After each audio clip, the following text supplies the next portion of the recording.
So this is day one of the paper towel seed starting method and the petri dish seed starting method. So I'm opening up the paper towels first.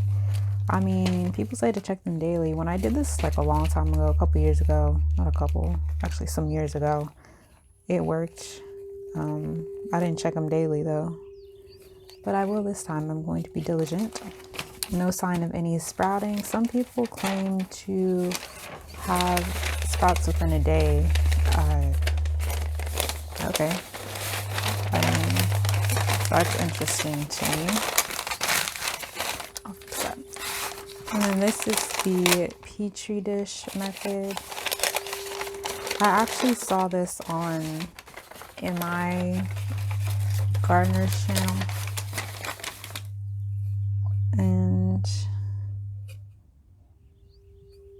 I'm not seeing anything. Okay.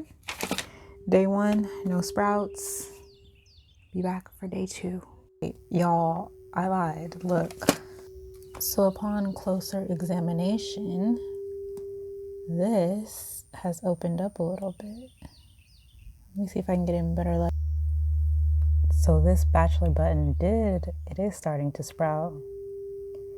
And I think this one is starting to open up a little bit too. I could not help myself. I really couldn't. It's the end of day one, technically day two because it's like 1:40 a.m. But look, oh my goodness, I still can't. They sprouted in one day. I just can't believe that.